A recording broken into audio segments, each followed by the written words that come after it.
आप सबको जय मसीह की। बाइबल का कलाम यूट्यूब चैनल पर आप सबका स्वागत है। एक सुंदर अंगूर का बाग था। उस बाग में एक मजबूत दाखलता अंगूर की बेल थी, जिससे बहुत सारी हरी भरी शाखाएं जुड़ी थीं।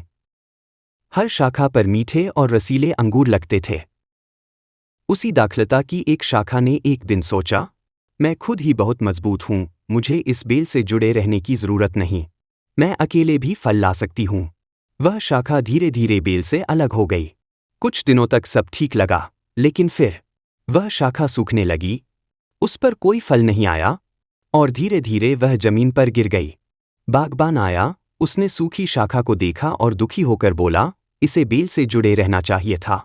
इसने खुद को काट लिया और अब यह मुरझा गई है। जब कोई शाखा तने से जुड़ी रहती है तो उसे पानी, पोषण और शक्ति मिलती है। वह हरी भरी रहती है और उस पर मीठे अंगूर लगते हैं। लेकिन अगर कोई शाखा तने से कट जाती है तो क्या होता है?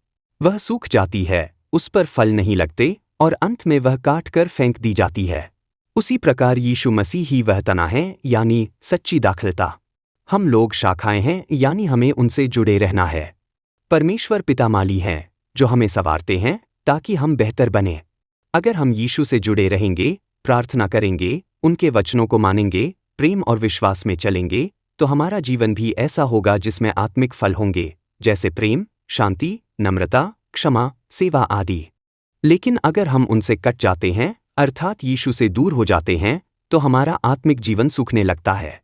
इसलिए हमें यीशु से जुड़े रहना है, तभी हम फलदायक, सार्थक और आत्मिक रूप से जीवित रह सकते हैं।